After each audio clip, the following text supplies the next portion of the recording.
Hi, my name is David Jose Sidumo. I'm a 22-year-old studying BA Language Practice. Today I'll be talking about the ideal path, not for the faint-hearted. The reason why I chose the story is because most of the people basically take university as their ideal path. Now I want to take you through the challenges that I've faced as an individual trying to study at the university, without financial security and everything. So this is me trying to relate everything and every challenge that I've went through and how I've basically, survived the obstacles. Okay, now my first picture is the journey begins. So basically what you're gonna see right now are just a round of stairs. So basically from first floor to the other floors that I've captured. Now what the stairs do basically or mean to me, it's the journey that I was prepared to take. So I was prepared for to take the stairs, because most people say you have to take the stairs, not the elevator to success. So for me, university was a journey that I was prepared, to go through all the challenges, basically, because most people prepare themselves before a journey to go through it, and they have great expectations, they're feeling positive, they're feeling lively about it, and basically the stairs represent that for me, the beginning of the journey, what I'm mentally expected to do or to face in this journey that I was going to take.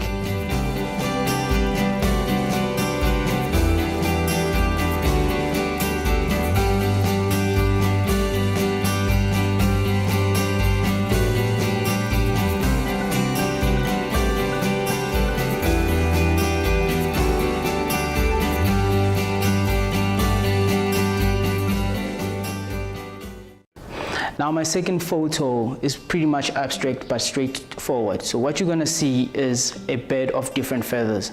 Now on this picture, it's a pigeon amongst wild ducks. Now that's how I felt on the beginning of the year, or when I began the university. I felt lost. I felt like I wasn't belonging to university. I felt like all the things were against me. I felt like I was working differently than the people who were there or whom I found there. I felt like I wasn't doing enough in class. I felt like I was failing myself. So I was alone most of the time, alone, a different bed. I wasn't flocking with other beds of the same feathers. I was a different bed with different feathers, and that's what you're gonna see on the picture.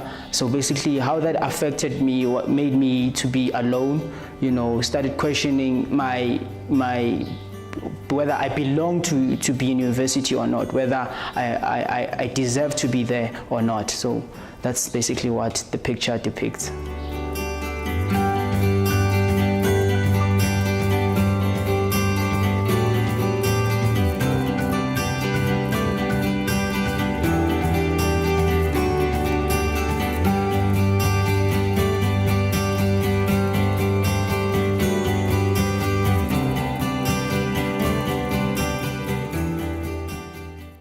Now the third picture is titled Sentimental Paths. Now sentimental paths, the reason why I came up with that heading is because regardless of how different we are in university, regardless of how we come from different backgrounds, we always have that one desire and that one path that we want to achieve, which is success, which is basically graduating at the end of the day. Now in my findings and basically talking to people and engaging with friends and trying to find to be social at some point, I learned that my path was no different than other people's path. So this was the same path that they were going through. They were going through same financial difficulties, same emotional difficulties, and for me that made me to basically relate more to them and understand the path that I was going through, and it made it much more easier to understand and to think that, okay, I'm not going through this alone, somebody else is going through this, so basically I need to be strong. And that's what made me to take that picture, Sentimental Paths. So basically having friends and having people that you talk to and having people that have the same problems as you learn that you're not alone, basically, because most people think that they are alone. Most people think that their problems are their own problems, but at some point sharing and talking to people, it makes you at ease, it makes your heart at ease. You basically understand certain things differently. You don't subject your problems to yourself, but look them through an optimistic manner, whereby you know that you're gonna basically survive those challenges. And it also makes you more sociable, because the more you are social as a person, the more you basically forget about what you're basically going through as an individual. It doesn't put you on a spotlight, but rather in the mass of things, in the space of things, whereby you understand things differently. Because when you are social, you can talk about solutions at some point. You can talk about how to deal with things, and I think that really helped me a lot when I was basically relating my problems to certain people, because confiding is the best key to solving certain problems.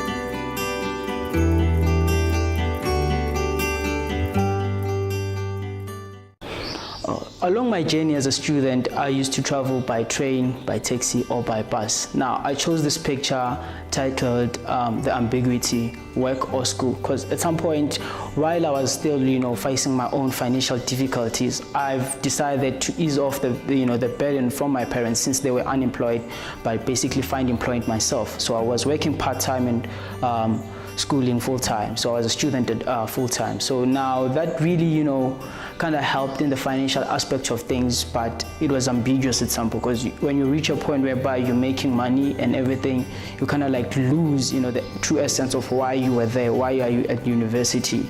You find stories, we've heard of stories of people dropping out because they've found a job while they were still at school. So I was feeling the same pressure as well, because this being at school didn't feel like I belonged there. I didn't feel like, this is the right place that I need to be in, because I'm now experiencing, a different world, a corporate world, or the entrepreneurial world that I was, living in. So basically was a distraction at some point.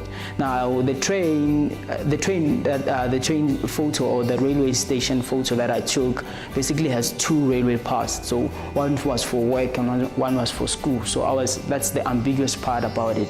Whether do you go to school or do you go to work? And finding myself in that situation, it was difficult for me, because I couldn't go to school without having to go to work, and I couldn't go to work without having to to go to school, because those things kind of like gelled in together, and they formed in a greater part of my life and my survival.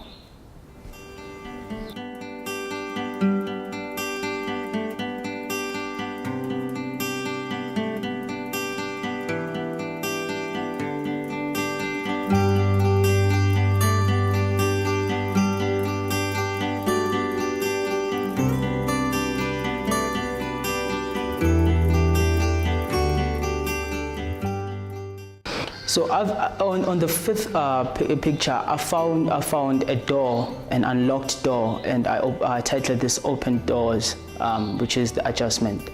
Now, with that ambiguity and everything, I finally found a way, to adjust through all those situations, adjust through all my personal problems back at home, adjust through my, academic life, adjust through my work life, and everything that's so basically, a door to me is symbolic in a manner that when you open a door, nothing else, can defeat you. It's either you're in or you're out, and if you're locked out, basically that's going to affect your life.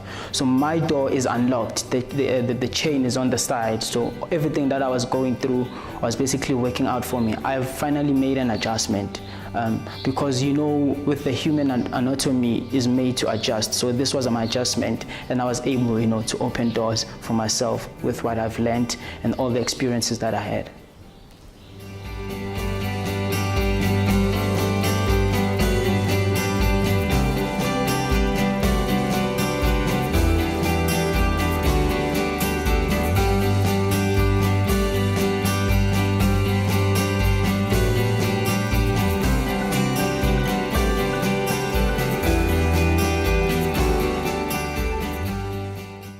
Now, the final picture, which is titled moving levels up. Basically, this is a picture that I took in an elevator when I was on campus. Now, why I took the picture and why I took it on the 3rd level, because currently I'm doing my 3rd year as a BA language practice student, and I feel like I'm moving levels up, and I feel like I've paid the dues and everything that I had to do as a student and as, you know, an individual who has been facing, you know, all those challenges throughout the years. So I'm moving elevators up. After graduating, I'm no longer going to be taking stairs. I'm no longer going to be taking, you know, other shortcuts, but I'm going to be taking an elevator to pitch my own ideas, to work for what I've been, you know, wanting to pursue as an individual.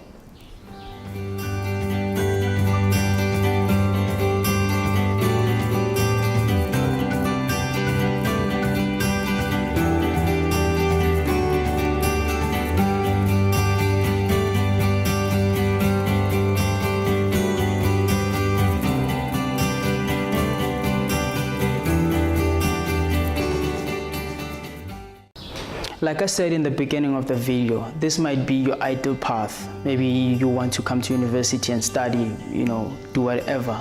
This is your ideal path, but you need to take one thing and one thing only, that this is not for the faint-hearted. You're gonna go through a lot of, you know, challenges. You're gonna go through a lot of emotional challenges. Basically, you're gonna go through a lot of financial challenges as it stands right now, since you know, we don't have free education in the country yet. But you need to understand all those challenges and you need to embrace them, because no lion wears its scars without pride. So wear your scars with pride. Make sure that everything that you go through, you embody it in yourself. It's an experience. After all, it's an experience that's going to teach you, you know, how to live your life in the future, how to basically manage yourself, how to basically manage your life all in all.